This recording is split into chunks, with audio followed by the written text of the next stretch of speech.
Voy a compartir por aquí esto. A ver si... Ahora. Sí. Vale. Me parece que se ve bien. Ok. ¿Me dejas un poquito? Estoy un poco incómodo. Vale. Bueno. Como veis, llegamos ya al final del capítulo y por norma general, las experiencias que solemos tener nosotros cuando algo acaba, cuando algo termina, siempre son en dos direcciones y seguramente os haya pasado en más de una ocasión. O bien sentimos como cierta dulzura de que por fin se haya terminado aquello que ha de terminar, o bien sentimos amargura, sentimos tristeza de cómo acaba aquello que después de tanto tiempo habíamos visto o estado con esa persona, por ejemplo, y le habíamos tomado cariño de alguna manera. Hay gente que le pasa con las series. Después de ver 8 temporadas de una serie, pues al final termina y no sabes qué hacer, ¿eh? Pierdes el gozo y la alegría que tenías y ya has cogido cariño incluso a los personajes, ¿verdad? Pues eso es así. Y sin ir más lejos, hace tan solo unas semanas había gente muy feliz, muy contenta de que 2020 se terminaba. No sé si las expectativas de que terminase se han cumplido, pero lo que sea es que había gente muy feliz de que se terminase ese año. Otros, sin embargo, quizás ahora estén muy tristes porque, no sé, quizás han perdido a una persona a la que quieren mucho, ha llegado su vida al fin, o una relación con una persona ya se ha terminado y siente el dolor y la tristeza de eso.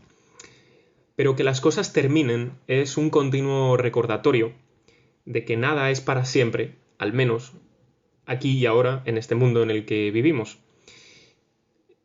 Y eso nos debería hacer actuar y pensar de una manera diferente a la que muchas veces creemos que está bien o cómo actuamos o pensamos en ocasiones.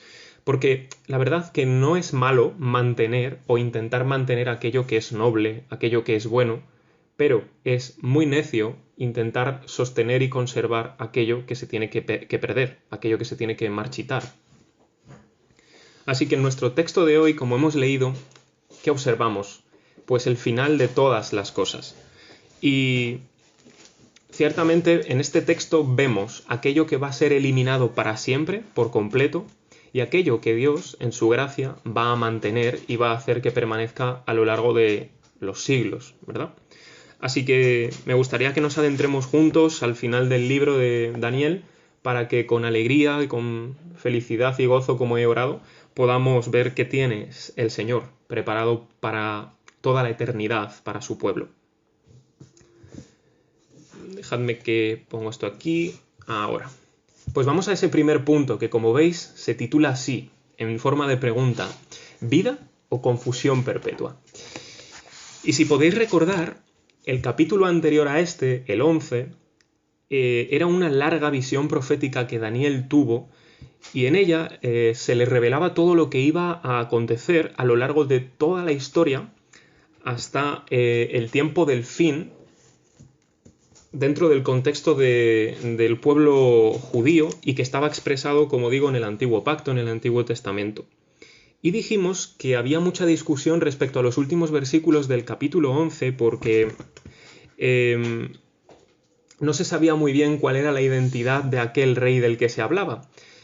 Y bueno, nosotros dijimos que pensábamos que una de las interpretaciones podía ser Herodes, porque a lo largo de todo el capítulo 11 se había ido dando una profecía o una visión de cómo iban a ser los reinos y los gobiernos del mundo en sucesión.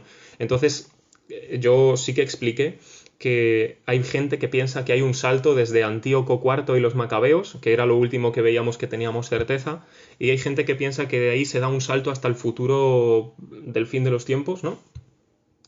Y otros como yo que pensamos que no, que va en sucesión y que una de las posibles interpretaciones pues podía ser esa, ¿no? La del rey Herodes, pero bueno, no nos vamos a meter tampoco en eso, ¿no? Lo que sí sabemos es que el capítulo 12, si seguimos esa línea de interpretación, Entonces, tiene que continuar el proceso o la sucesión histórica de la que estaba hablando la profecía de Daniel.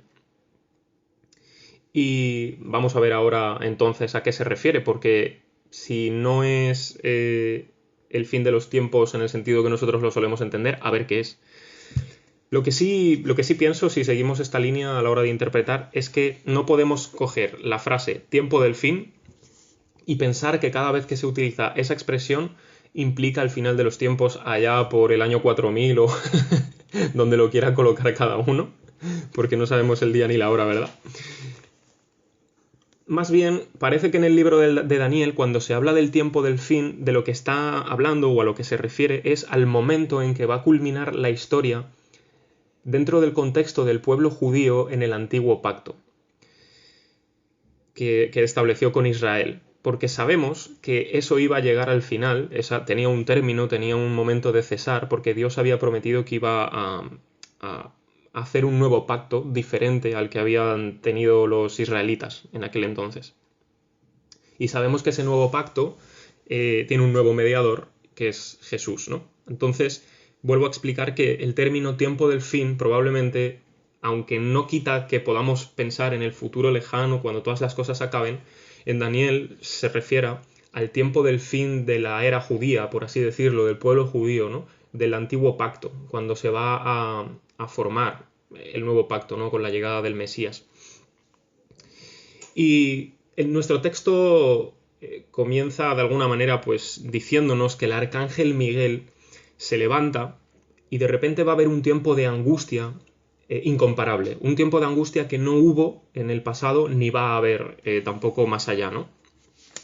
Es curioso, en el Nuevo Testamento, en el Evangelio según Mateo, allí Jesús también hace una predicación un poco apocalíptica y hace mención a una tribulación similar. Y de hecho, seguramente Jesús tenga en mente mucho de la profecía de Daniel porque hace referencia a ella con la abominación desoladora. Y allí Jesús dice acerca de esta tribulación lo mismo que dice aquí el arcángel Miguel, que va a ser una tribulación cual nunca hubo antes en la historia, ni la habrá. O sea, una tribulación enorme. Por eso muchos la han llamado en la teología la gran tribulación.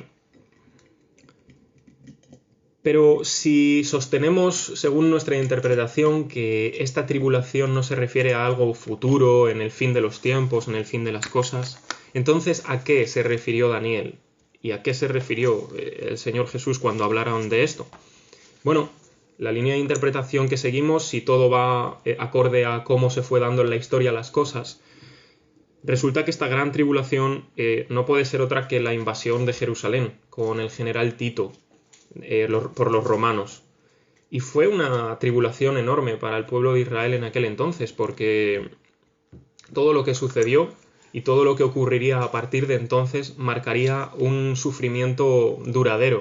Tanto es así que bien sabemos que en el año 70 el templo se destruye y hasta el día de hoy, hermanos y amigos míos, no hay templo para ellos, por tanto, tuvo que ser desde luego una gran tribulación, más que otras, porque es verdad que se quedaron sin templo en otras ocasiones, pero recuperaron y volvieron a su tierra y demás, ¿no? Pero esta fue tremendamente diferente y grande en ese sentido.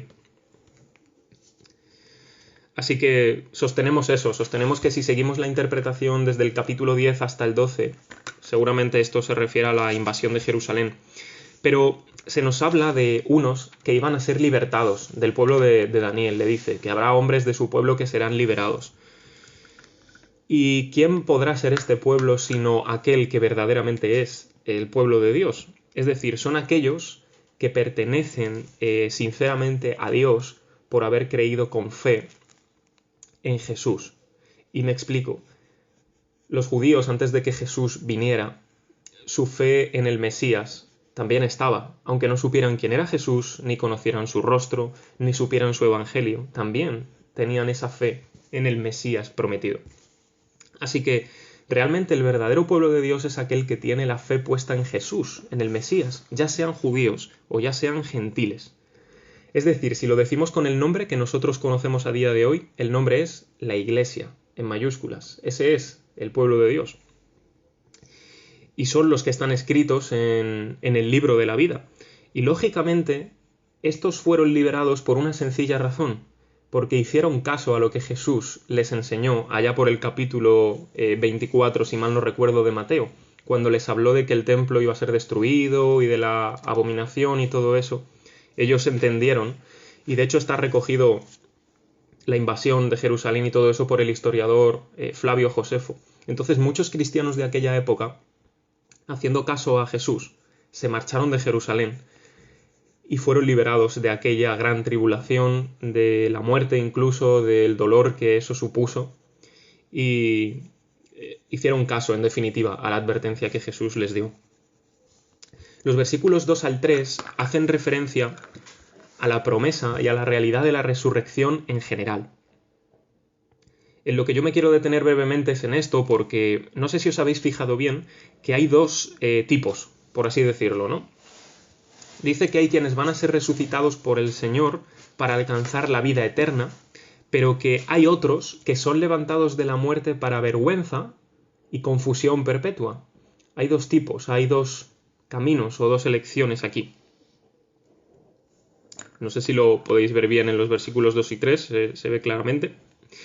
Y esta misma enseñanza también Jesús la enseñó, valga la redundancia, la mostró allá en el capítulo 25 de Mateo, ¿no? En el contexto del juicio a las naciones, dijo que iba a poner a las ovejas a su derecha y a los cabritos a su izquierda. Y dijo lo siguiente a las ovejas: venid, benditos de mi Padre, heredad el reino preparado para vosotros desde la fundación del mundo. Mientras que a los cabritos que están a la izquierda, mira lo que les dice: apartaos de mí, malditos, al fuego eterno preparado para el diablo y sus ángeles. Y el texto termina concluyendo lo siguiente, dice: e irán estos al castigo eterno, es decir, los cabritos, y dice: y los justos a la vida eterna. ¿Quiénes son, por tanto, esos entendidos que enseñan justicia, que está en el texto? En los versículos que estamos viendo ahora, si lo veis ahí, lo leéis, lo veréis, que hay unos entendidos, unos que enseñan justicia.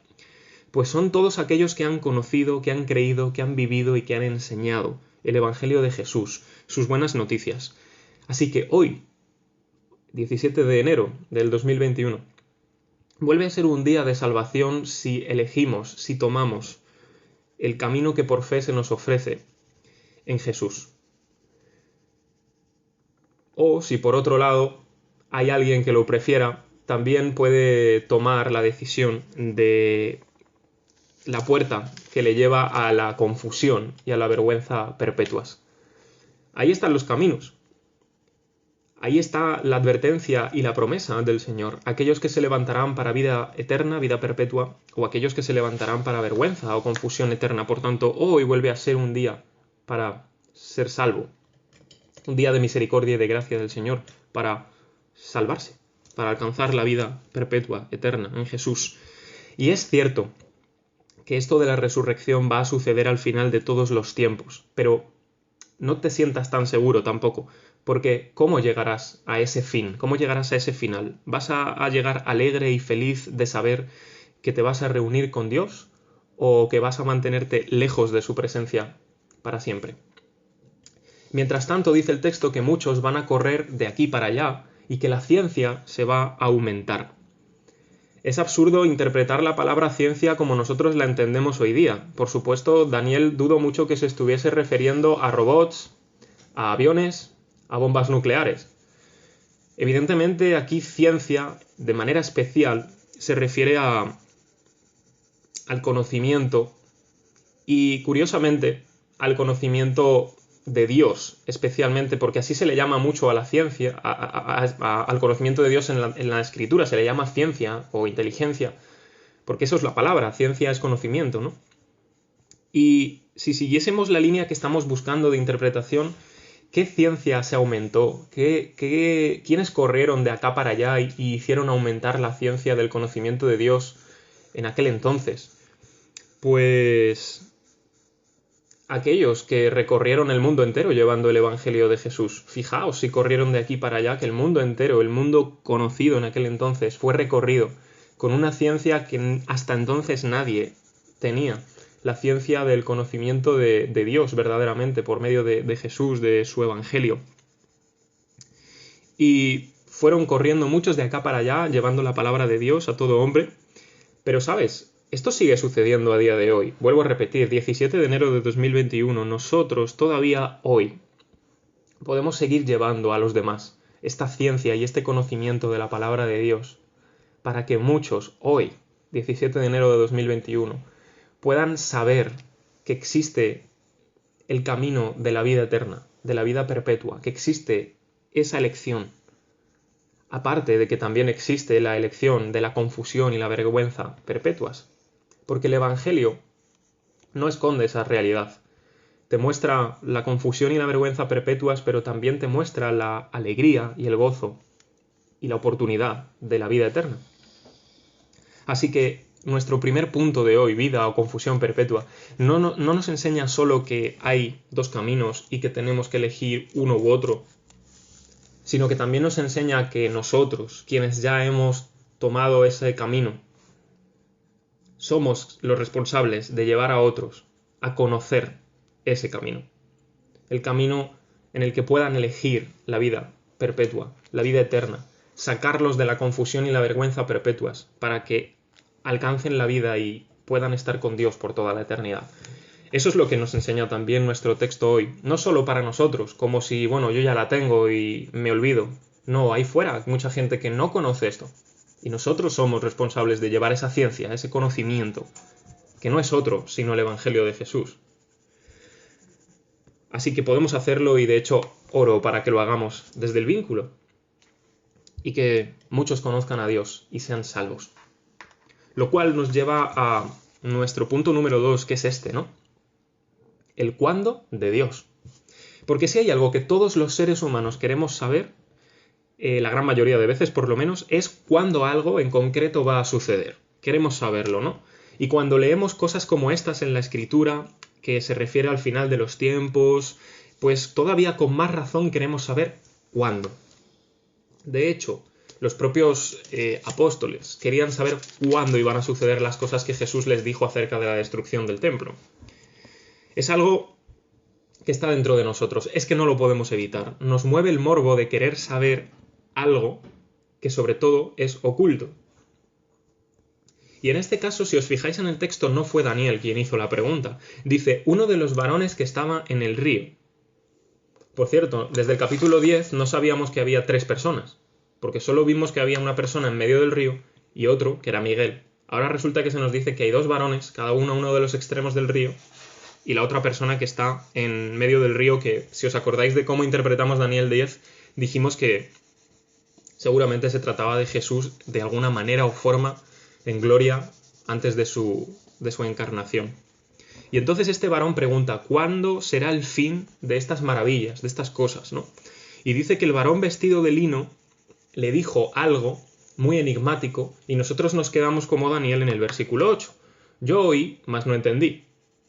Porque lo que le dice este varón es eso de tiempo, tiempos, medio tiempo, y que finalmente todo se acabará cuando se haya dispersado el pueblo santo. Cabe preguntarnos una cosa, ¿esta expresión de un tiempo tan concreto, del tiempo del que habla, ¿se puede definir como algo concreto o es solo simbólico? Bueno, pues no voy a ser yo quien resuelva el asunto ni la discordia que lleva habiendo siglos y siglos, pero sí que puedo decir algo con seguridad. Dios tiene un tiempo establecido y preparado para actuar y llega a tiempo. Da igual que sea antes, después, 3 años y medio, si este tiempo significa 1000, me da lo mismo. Dios actúa y actúa en su momento, ni antes ni después, llega en su momento adecuado. Eso sí, al tiempo al que se debe referir debería de estar en consonancia con cómo venimos interpretando el texto. Es decir, tendría que estar dentro del contexto de la invasión de Jerusalén, incluso quizás un poco antes, cuando los romanos sitian Jerusalén y cuando se dispersa el pueblo santo de su lugar. Que ciertamente Jesús hace referencia a esto, dice, seréis dispersados en el tiempo en que Jerusalén sería conquistada por los romanos. Pero sea como sea, Lo que nos enseña esto es lo que ya he dicho y lo voy a repetir. Dios no solamente sabe cuándo van a suceder las cosas, sino que Él mismo las ha dispuesto de una manera providencial y soberana, sin anular las decisiones de los seres humanos, pero que a su vez hace que Él las tenga controladas de una manera sabia y santa, para usarlas finalmente para su buen propósito y para el final que Él tiene preparado. Es difícil de entender, por supuesto, que Él haya providencialmente orquestado las cosas sin anular las decisiones de los hombres ni su libertad para actuar, pero que al final todo eso esté gobernado por Él para su propósito y para su buen fin, ¿no? O sea, sin ser marionetas, me quería referirme en una manera sencilla. Y es posible que nosotros, como Daniel, no entendamos mucho de lo que oímos, de lo que leemos, de lo que escuchamos o vemos. Pero sabéis, podemos empezar por lo primero, por lo más esencial. En el momento en el que Dios decide hacer algo, Él desplegará todo su poder para que eso se cumpla, y el momento en que lo haga será adecuado y perfecto. No va a acontecer absolutamente nada que se salga de su control, de su gobierno, y por supuesto Dios no va a abandonar la cabina en el último momento. Él va a conducir el barco y lo va a llevar a buen puerto. Así que es posible que en muchas ocasiones no nos sea concedido a nosotros saber mucho más allá. Es decir, quizá vamos a saber lo que va a pasar, pero no cuándo. Y por ejemplo, nosotros sabemos qué va a pasar al fin de la historia, pero no sabemos cuándo. Ni se nos ha dado a conocer. Así que en esos momentos en los que sabemos qué va a pasar, pero no cuándo, puede traer a nuestra vida angustia, puede traer a nuestra vida ansiedad. Pero sabes, cuando la angustia y la ansiedad gobierna tu corazón preguntándote ¿cuándo? ¿Cuándo? ¿Cuándo? Tengo una respuesta que le puedes dar a tu corazón, y es cuando Dios quiera. Cuando Dios quiera estará bien. Cuando Dios quiera será perfecto. Ese momento será idóneo, ideal. No habrá un momento mejor, ni siquiera el que tú pienses, el que tú consideres y el que tú quieras. El mejor momento es el que Dios quiera. Y eso nos lleva, por supuesto, a nuestro último punto, titulado así, un final feliz. Sabes, puede que parezca muy típico, tipiquísimo, esto de los finales felices y comer perdices, ¿verdad? Pero no es propiedad intelectual de las películas ni de los libros. Es la esperanza última del ser humano, y es la intención que Dios tuvo desde el principio con su creación. Ahora sí, Daniel es quien quiere saber cómo será el fin de estas cosas en el sentido de en qué irá a parar todo esto, en qué irá a terminar todas estas cosas que está viendo desde que él comenzó a tener sus visiones y especialmente estas. Daniel recibe respuesta a su pregunta. Dice, habrá muchos que serán limpiados, que serán emblanquecidos, mientras que los impíos, los malvados, van a seguir actuando impíamente y no van a entender nada ni de lo que sucede ni de lo que va a suceder en el futuro. ¿Sabes? Este mismo mensaje, exactamente el mismo, lo da Juan en el Apocalipsis. En el final del libro de Apocalipsis, fijaos lo que dice Juan. Dice, el que es injusto, sea injusto todavía. Y el que es inmundo, sea inmundo todavía. Y el que es justo, practique la justicia todavía. Y el que es santo, santifíquese todavía. He aquí yo vengo pronto, y mi galardón conmigo, para recompensar a cada uno según su obra. Digo que lo dice Juan, evidentemente está escribiendo lo que Jesús le dijo. Así pues, solamente por medio del Evangelio de Jesús es que muchos van a poder ser limpiados, emblanquecidos y purificados, aún en medio del dolor, de la aflicción y del sufrimiento que se añade a nuestra vida por causa de las circunstancias, que ya lo estuvimos viendo la semana pasada.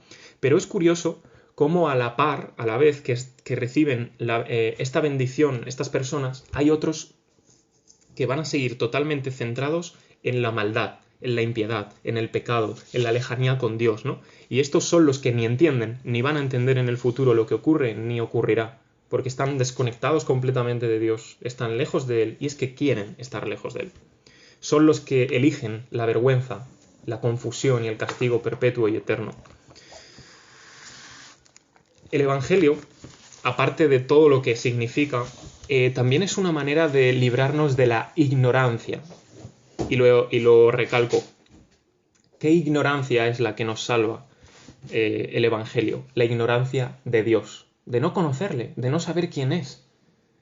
Por eso más arriba se nos dice que la ciencia se aumentaría, pero quienes desean seguir en los caminos de su propio corazón, lejos de la voluntad de Dios y que continuarán ignorando el mensaje más importante de sus vidas, no hay otra palabra para ellos que la Escritura misma les dice que son: necios. Porque son los que han escogido la vergüenza y la confusión perpetua, y para eso serán levantados en el día final, para la vergüenza y la confusión perpetua. Y como sabemos, según nos dice el texto, el sacrificio que hacía Israel continuamente, tarde y mañana, terminó. Cuando Jerusalén es sitiada, se acaba, no hay más sacrificio. Y, por supuesto, cuando el templo se destruye ya no hay nada más que decir. Desde este acontecimiento, desde que es sitiada Jerusalén hasta que se destruye el templo, iba a ocurrir un tiempo concreto, muy concreto, ¿no? Pero se les llama bienaventurados a aquellos que alcanzan un poco más, ¿no? Hemos leído que se hablaba de 1200 no sé cuántos días, pero dice que bienaventurados aquellos que llegan a los 1335 días. Hay gente que ha intentado interpretar esto, por supuesto, qué significará, y algunos se han quedado solamente en decir, bueno, quien llegó a los 1335 días fueron librados sus vidas, no murieron, se les fue perdonada la vida en la conquista de Jerusalén y finalmente pues se libraron de la muerte y de los horrores que había en esa guerra. Pienso que está bien, pero que no nos deberíamos quedar solamente ahí, porque ¿sabéis de qué fueron librados aquellos que duraron lo que sea este tiempo, 1335 días? Se libraron de la prueba más terrible que había para su fe. Se libraron de ser engañados por las falsas profecías, por los falsos cristos, que Jesús avisó que ocurriría en aquel entonces. Y este comentario que hago no es mío personalmente, lo leí de un teólogo español que ya falleció, José Grau, que dice esto, ¿verdad? Dice que no solamente fueron libradas sus vidas y perdonadas porque se libraron, pues como digo, del horror y demás, sino que se mantuvieron en su fe, fueron firmes, no se dejaron engañar por los cristos falsos que se levantaban, por las falsas profecías, y más que eso, en medio de la tribulación y el dolor, ellos se mantuvieron firmes en su fe, no decayeron, no dijeron, me voy de aquí, sino que se mantuvieron y siguieron. Y sabes, esto es una verdad ayer y hoy. Ya lo dije un poco la semana pasada en el capítulo 11, pero se nos llama a hoy, 17 de enero de 2021, lo repito, a ser fieles y firmes en el Señor en todo tiempo, aun cuando vengan los momentos más complicados y más turbulentos de nuestra vida. Por eso, yo creo que puedo decir en boca vuestra, por así decirlo, que todos anhelamos y deseamos y hasta nos atrevemos a decir, siempre confiados en la gracia de Dios, que vamos a mantener nuestra confianza en Jesús aun cuando venga una pandemia, aun cuando nos quedemos sin trabajo, aun cuando estemos sufriendo una helada invernal histórica, aun cuando tengamos estrechez económica y cualquier tipo de tribulación o aflicción o sufrimiento que se ocurra. Nos mantendremos firmes y fieles a Jesús, porque Él es más que suficiente. Y por supuesto lo digo confiado en su gracia, no en mi presunción. Si Él es fiel con nosotros, ¿cómo no vamos a devolverles nosotros esa fidelidad en nuestra vida? ¿Sabes? El Salmo 37 dice una cosa que me gusta mucho. Dice, hay un final dichoso para el hombre de paz. Y ¿sabéis? En Daniel lo vemos. Daniel es aquel hombre de paz dichoso. A él se le promete que va a tener un final feliz. ¿Sabes lo que se le promete a Daniel? Lo mismo que se le promete a todos los que creen en el Evangelio. La vida eterna. Daniel eligió la vida eterna, la vida perpetua. La escogió. Aun cuando no conociese a Jesús, tal cual nosotros lo conocemos, su fe en el Mesías estaba. Y hasta le fue mostrado el Mesías, de alguna manera.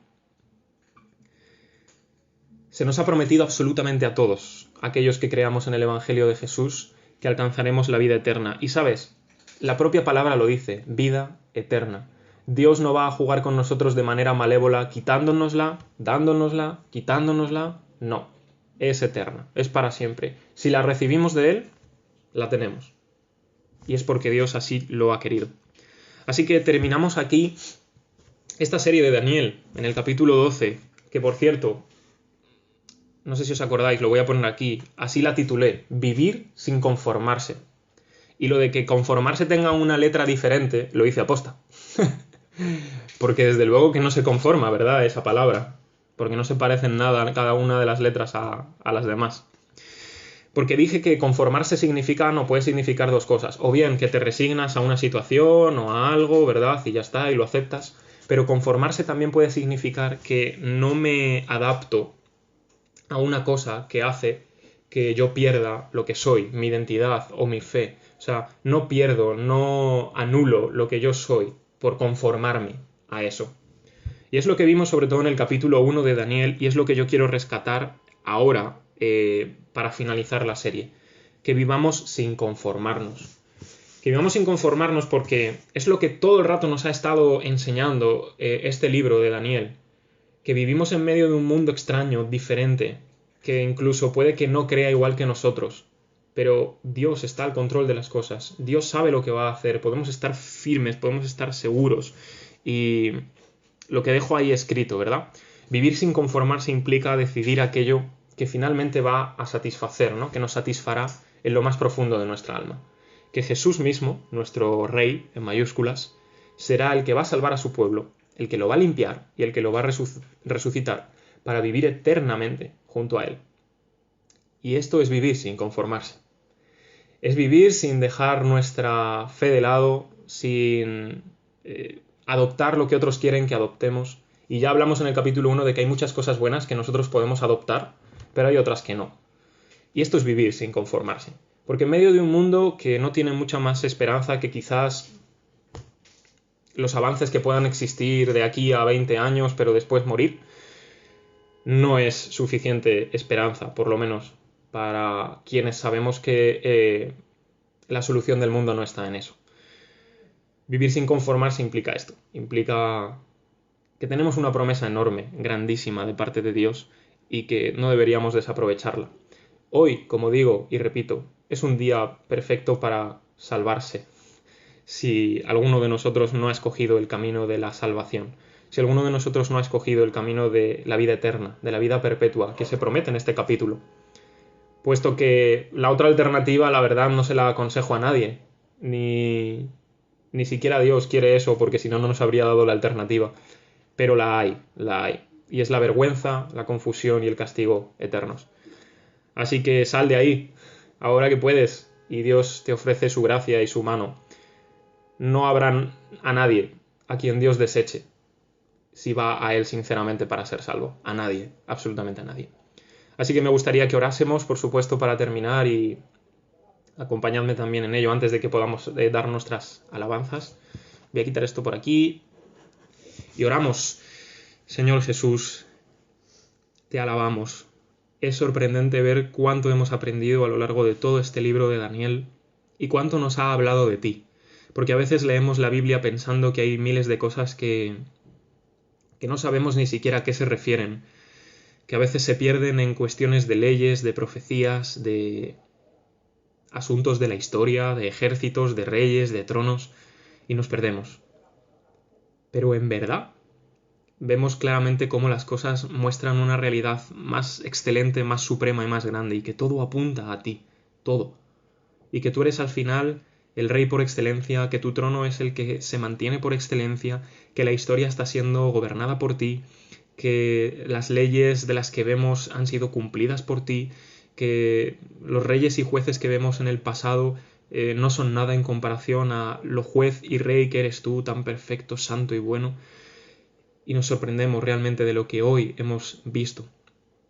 Y te damos gracias de que termine este libro con ese toque de esperanza para nuestra vida y para cualquier vida que pueble la tierra. Que hay un final dichoso, que hay un final alegre, feliz y bienaventurado para el que escoge la vida eterna. Y te damos gracias porque tú eres la vida eterna, porque conocer al Padre, al Dios verdadero y a ti es la vida eterna. Y hoy quiero pedirte, si hubiese alguien de los que estamos siempre en el vínculo que no haya escogido el camino de la vida eterna, o que todavía no esté seguro de la realidad de este camino de la vida eterna, hoy, por tu espíritu, pongas esa confianza, pongas esa certeza segura y pueda terminar hoy el día sabiendo que está firme y seguro en la vida eterna, y que no hay nadie que le pueda arrebatar este precioso regalo que tú nos das.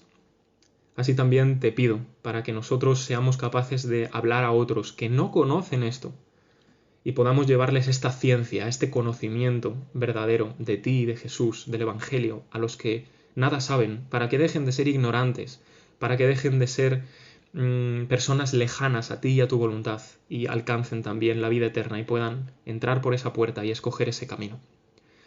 Te suplicamos que nos ayudes para lograrlo porque no podemos sin tu Espíritu y para que también nosotros que hemos escogido la vida eterna nos podamos mantener fieles y firmes en ella, sin fluctuar, sin caer, digo, para siempre, sino siempre levantándonos y siguiendo hacia adelante, aferrados firmemente a ti.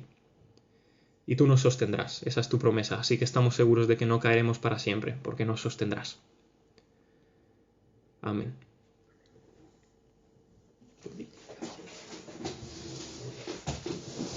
Para seguir con el tiempo de alabanza, quiero leer algunos versículos tal vez muy conocidos, pero muy importante para recordar que Dios es nuestra fortaleza. Y como estaba diciendo ahorita Jesús, que nosotros tenemos esta esperanza que todo va a terminar bien, porque ya está hecho en el tiempo y el Señor puede ver todo el tiempo a la vez.